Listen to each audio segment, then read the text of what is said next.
Tout de suite, la maison de Christian avec Christian Pesset.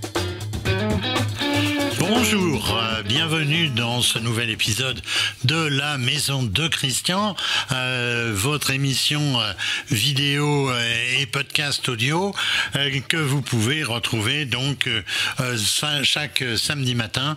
Je vais vous en reparler, cette émission qui vous permet donc d'aménager, d'équiper, de rénover, de transformer votre habitation, votre maison ou bien votre appartement. Alors vous retrouverez je vous le disais il y a quelques instants, vous retrouverez donc cette émission comme d'habitude le samedi matin sur reno-info-maison.com, qui est le site sur lequel aussi vous pouvez poser toutes vos questions, dont je réponds à certaines dans cette émission, sur la page Facebook dédiée, sur LinkedIn, qui est un site, une plateforme plus professionnelle, et sur bien sûr toutes les plateformes de podcast, et depuis quelque temps sur notre chaîne dédiée sur YouTube. Alors, dans cette émission, dans l'émission du jour, je vais répondre à la question de Fabi qui me pose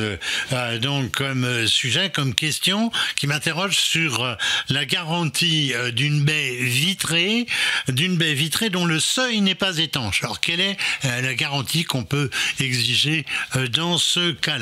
Alors, mon coup de cœur produit de la semaine, eh bien, ce sera pour un système de panneaux solaires sous les ardoises, qui est donc invisible de l'extérieur. Moi, je le réclamais depuis longtemps. Je vois que ça se fait. Je vous en parlerai plus en détail tout à l'heure. Mais tout de suite, nous allons avoir un invité. Nous allons parler plainte et seuil chauffant avec Fabien Hulard, qui est concepteur et fondateur et gérant de l'entreprise Ecomatic. L'invité de Christian Pesset. Bonjour Fabien Hulard. Bonjour Christian. Vous pouvez nous présenter Ecomatic? Ecomatic est une société cœur de métier. Nous fabriquons du chauffage par les plaintes et ainsi que des seuils chauffants. Donc c'est un produit peu connu en France actuellement encore, mais qui demande à être prescrit et connu de plus en plus par nos utilisateurs et par nos prescripteurs, architectes, bureaux d'études. Alors on peut donc dire que ce sont des émetteurs de chaleur. D'où vient justement cette chaleur? Est-ce que c'est l'électricité? Est-ce que c'est hydraulique? Est-ce que c'est hybride? Vous pouvez rapidement nous expliquer les trois solutions? Il y a trois solutions qui ont été développées pour répondre au marché de la solution de chauffage central. On va utiliser des plaintes chauffantes hydrauliques. La solution pour répondre aux radiateurs électriques, donc ça sera des plaintes électriques et des seuils électriques. Et ensuite, nous avons la plainte hybride, qui est un produit qui est un peu avant-gardiste pour répondre à toutes les énergies qui sont en cours aujourd'hui et qui viendront demain. C'est un produit qui s'adaptera à tout ce qui se fait en énergie renouvelable, tel que panneaux solaires, que émetteurs ou chaudières ou tout ce que vous pouvez avoir. Donc, c'est un produit qui sera très, très évolutif pour l'avenir. Alors, installer un seuil chauffant par encastrement, ça doit demander, j'imagine, des travaux relativement importants. Est-ce que c'est possible en rénovation? Oui, c'est justement, le seuil chauffant a été élaboré pour éviter justement des gros travaux de préparation. Et c'est toujours en harmonie, enfin en doublon avec les plaintes chauffantes. Les seuils, ils sont principalement utilisés devant des baies vitrées qui vont jusqu'au sol pour faire une rupture thermique de la paroi froide et pour permettre aux énergies à droite de la baie, on pourra les conduire et les amener à gauche de la baie pour continuer ensuite à chauffer avec des plaintes. Donc, c'est une solution technique pour éviter les gros travaux et en même temps, on va toujours faire les ruptures thermiques, passage de porte, donc pour éviter les courants d'air, baies vitrées et ainsi de suite. C'est ça le rôle de la plainte, qui sera posée soit en saillie, épaisseur de 15 mm, soit encastrée dans le sol, parquet, et là on sera à fleur des matériaux. Dans les deux cas, que ce soit une plainte ou un seuil, vous chauffez quand même largement par convection. Est-ce que ça ne crée pas des courants d'air dans la pièce? Est-ce que c'est pas un peu désagréable? Et surtout, est-ce que c'est aussi efficace, voire plus, qu'avec des radiateurs électriques? Je dirais, c'est un système qui va faire, au départ, qui va faire du rayonnement par sa matière.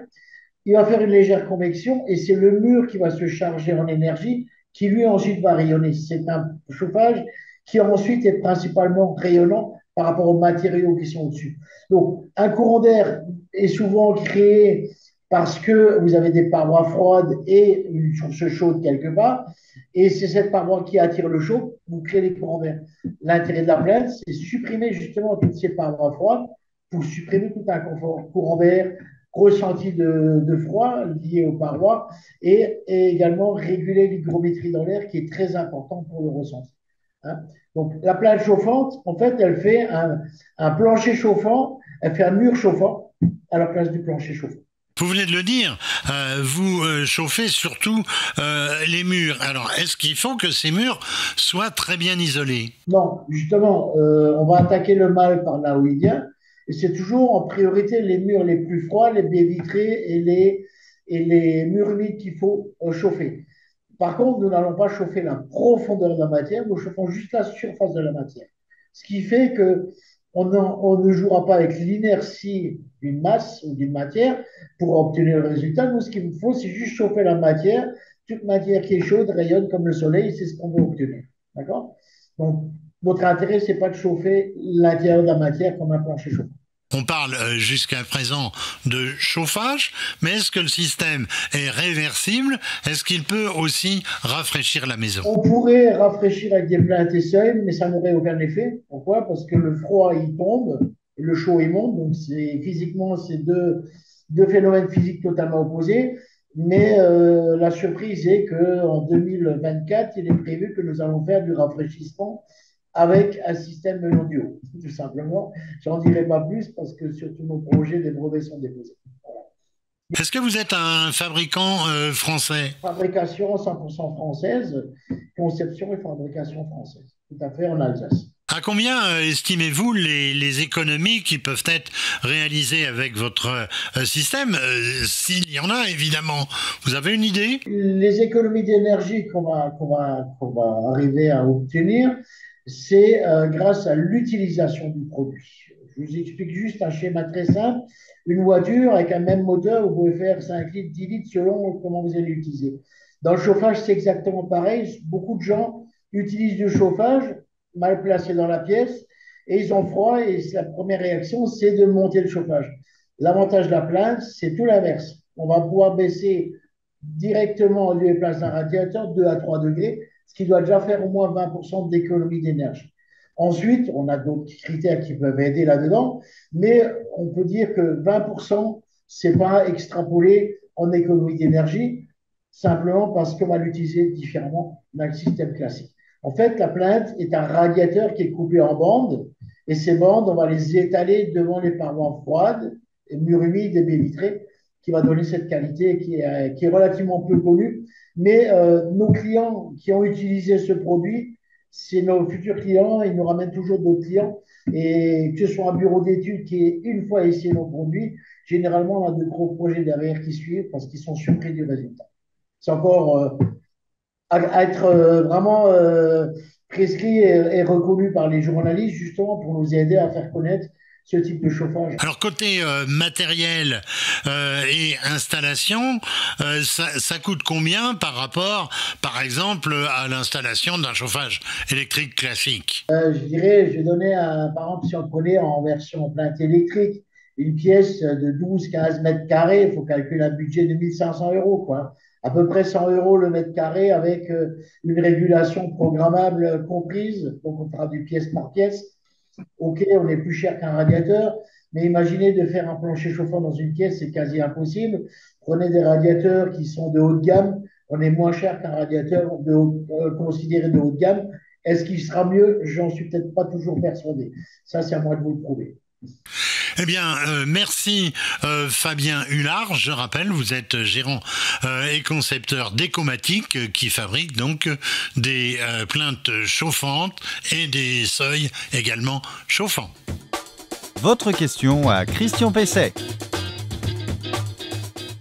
Alors la question que m'a posée Fabi, c'est un problème d'étanchéité d'une baie vitrée après qu'elle ait été remplacée. Alors je vais lire sa question, elle est un peu longue, mais vous allez voir, au moins elle est précise.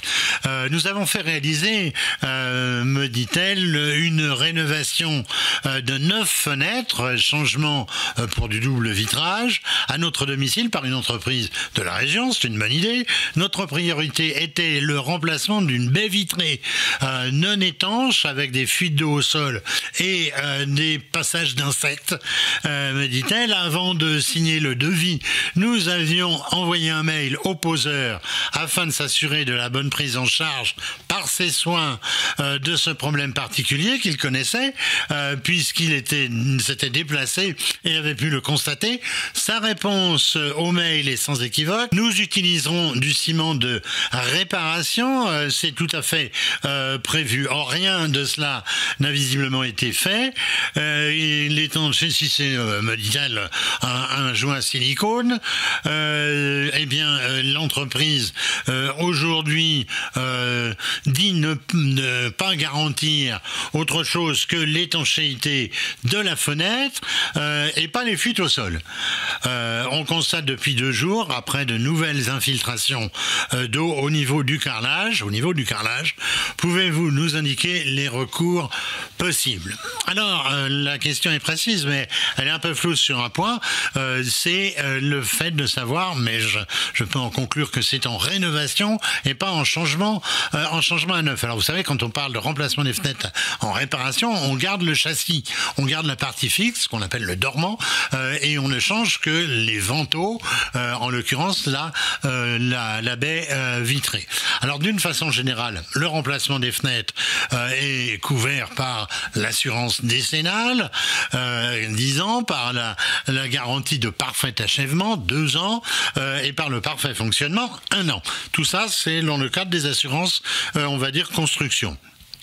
Alors pour les équipements, elle couvre donc les vantaux, leur étanchéité à l'eau et à l'air, et le dormant, le cadre, je le disais, dans le cas d'un remplacement à neuf. Mais si on est en rénovation, le cadre n'est pas, le dormant donc n'est pas compris. Alors le problème se complique si effectivement vous avez opté, si Fabi a opté pour cette solution donc de rénovation, eh bien dans ce cas, la garantie ne porte que sur les éléments qui ont été changés, que sur donc en l'occurrence la baie coulissante elle-même. Si une fuite intervient au niveau donc du cadre, eh bien ça ne sera pas couvert par la même garantie. Alors malgré tout, Fabi avait précisé que le cadre n'était pas étanche, que le dormant n'était pas étanche. La question est de savoir si l'intervention à ce niveau est prévue dans son devis. Si c'est pas prévu dans son devis, eh bien, elle va avoir des difficultés à obtenir gain de cause. Néanmoins, elle peut quand même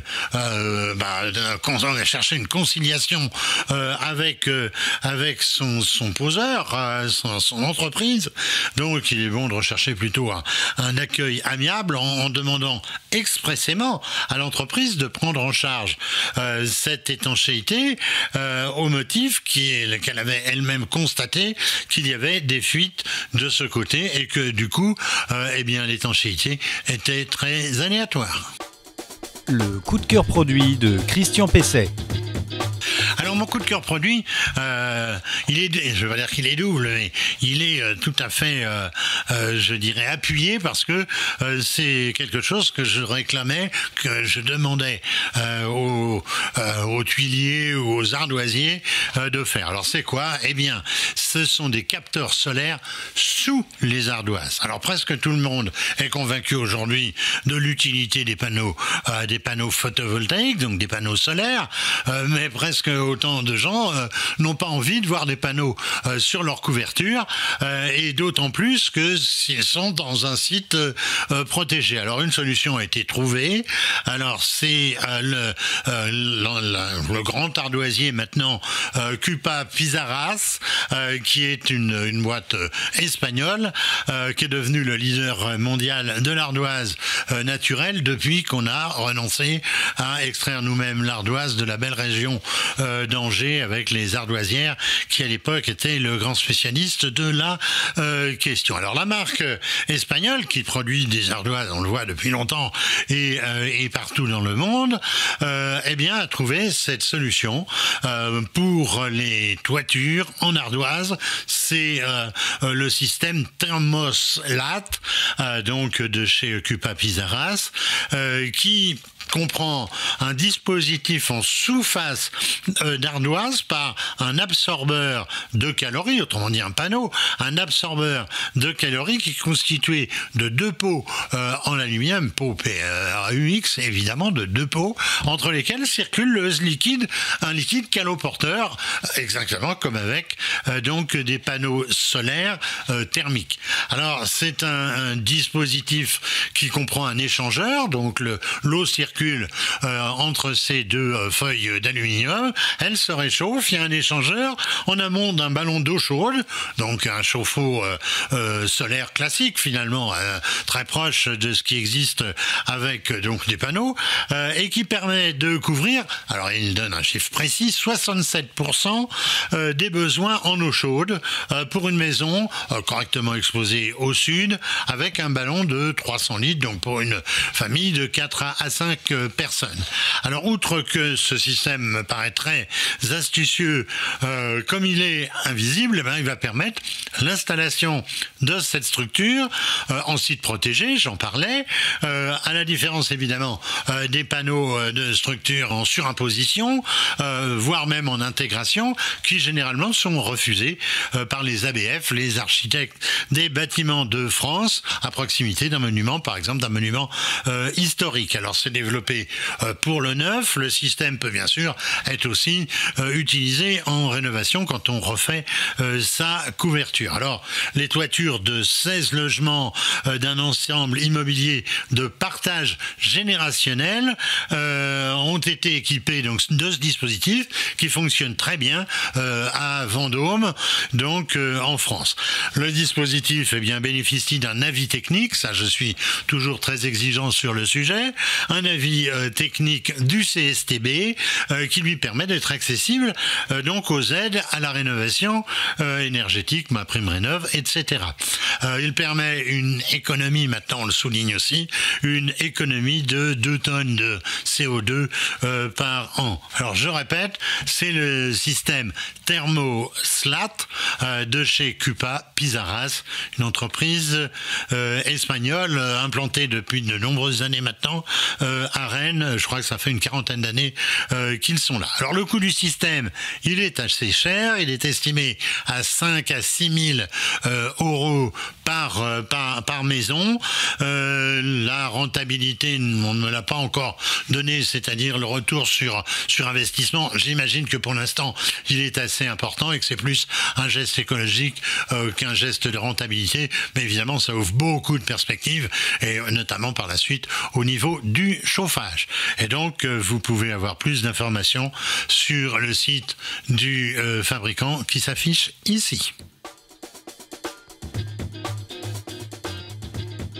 Eh bien, voilà, le nouvel épisode de la maison de Christian touche à sa fin. Vous aurez bientôt une nouvelle émission à partir de samedi. Vous pouvez accéder à toutes les émissions anciennes, que ce soit en live, c'est-à-dire en vidéo sur renoinfomaison.com ou sur les sites donc de podcast. Il y a toute la liste.